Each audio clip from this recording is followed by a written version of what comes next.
This is Derek Sherinian and Joe Bonamassa of Black Country Communion. And you're watching Bring the Noise, UK.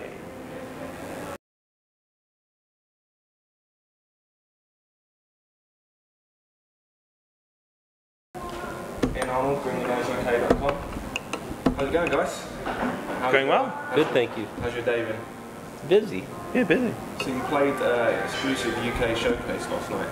We did. How did that go for you? Was it a great reaction from the crowd? Well, I mean, for 100 journalists, they certainly went nuts. You know, it was great. We thought the show went really well, and more importantly, I thought the band played just really, really stellar, and I think it really kind of solidified the kind of buzz that's been going around about it. Do you usually find the showcase that journalists kind of stand there?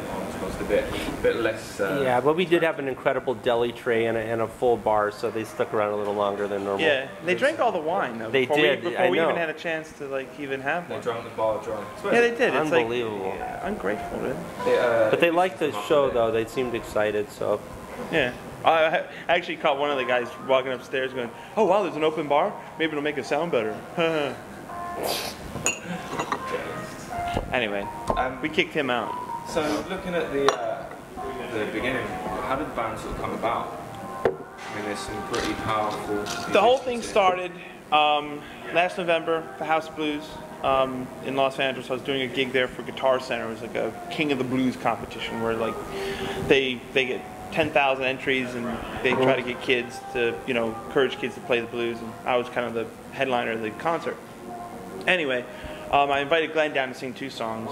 My producer, Kevin Shirley, was there. Long and short of it, he saw Glenn sit in with my band and said, "We got to do something, but we got to do a band." He goes, "What happens if I ring up Jason Bond and Derek Sherinian and see if they were interested in maybe doing some recording in January?" Blink and I, 5 weeks later, were in the studio, scrambling to put material together. And we did 2 sessions, one in January, one in March. And by the time March rolled around, we had a record. And here we are. So how important do you think working with Kevin Shirley was to sort of the sound of the band as it is now? Was he quite a big force with it, or was it just... I think it was huge because we had all worked with Kevin in different projects throughout the years, so he was very familiar with all of our styles and personalities. And when you have 4 guys that are artists in their own right and such a short amount of time to make a record, you really need someone to keep all of us focused and keep the direction going and making sure that he's getting what he needs for the record. And I think Kevin did an incredible job as a catalyst and producer. It's very important. So when it came to doing the album, obviously it was a very short amount of time. Was that due to tour commitments from everyone? Was it a choice? Was it forced upon? Or was it just because everyone, we were all on, well, yeah, it's that, but we all had a very tough schedules. Yeah. I mean, and there was very limited windows, and we had to do it in 2 different blocks, I believe. Well, we did 2 days and then 2 days, and we literally, it was what it was. Yeah, the final 2-day session was, I was technically on tour, and it just happened to run through Southern California, and like I was dropped off in Malibu, went and recorded, got back on the bus 2 days later, and we were gone. So it was a bit by necessity, a bit by design, and here we are. Was there any conflicts with songwriting, or was it just that if there were any conflicts because of time-wise, it was just easily to bash them out and solve at the time? It was a pretty easy record to record in a sense. Some records fight you, like the arrangements fight you. There's rubs and it grinds along. This one seemed that once we got over the initial idea and got an actual structure, it would go down within minutes, 2, 3, 4 takes maybe, and we're done. So do you think, obviously, touring commitments made it a shorter window to record? Do you think that could hinder the success of the band? Maybe it getting more difficult to book tours and write new stuff, or do you think you're just going to slot it in with your schedule? Because I know you've got a tour coming up. Yeah, I have a tour coming up. Derek's, he's off to Russia, and Glenn's off to tour himself, and so is Jason. And I don't think nobody really got involved in this thing with anything other than just let's make a good record first and see what happens. And I don't really like dealing in the what ifs. I like dealing in the what actually there. And I think once we'll get a tour book, we'll get some dates on the on the books. We'll go out and tour, try to start a second record, and we'll see what happens. We'll take the same attitude as we took going in. Yeah. Now that it's actually come out and it's actually slightly so it's just quite an organic, free-flowing experience for you guys. Yeah. So obviously you get labelled a supergroup. How do you feel about that? Do you feel a bit of added pressure, or just like we are? Well, definitely not pressure, no, and I think that's a label that the journalists like to use, and if that helps them out for whatever they're doing, that's cool, but we don't think of it that way, really. We're just four guys that, we respect each other's playing, and we're just trying to make the best music possible. And supergroup, I don't know, that'd be kind of pompous to self-proclaim that. We're all supergroups. We're all in a supergroup in our minds. Yeah. I don't, I think it's just a band, and it came together organically like a band. Like, hey, I got a friend who knows a friend who knows a friend, and let's start a band. The only thing, we use third encore as opposed to my father's we're all garage. pull up in expensive German cars to the. If you have an expensive German car, then I must have a German car. Yeah. You like that? That's good, right? So who has the most expensive car? He does. Glenn's got the best. Does he? Although the rumor is Jason's got a really nice car. He's got several, but I haven't seen it. I actually deal in information. I've seen Glenn's car. I'm falling behind a little bit. I just went through a horrible custody battle that depleted all my funds. So. See, so much car. Yeah. No. Yeah. I'm ready for an upgrade. It is German though, but it's like it was back when Clinton was in office. So looking at tours, how do you prefer touring with this current band or playing with this band as opposed to your individual band touring? Well, I mean, would you say there's real stark differences? Absolutely. From being like a blues rock band to this heavy rock, yeah. I mean, it's like the difference between playing with the Yankees and the Toledo Mudheads. Yeah, exactly. He's wearing pinstripes now. Right, exactly. It's like you're in the big leagues. It's Carmine's a pinstriper. I don't want to take anything away from Carmine. Yeah, but it's like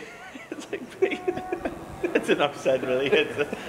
No, it's great. I mean, it's very challenging to do.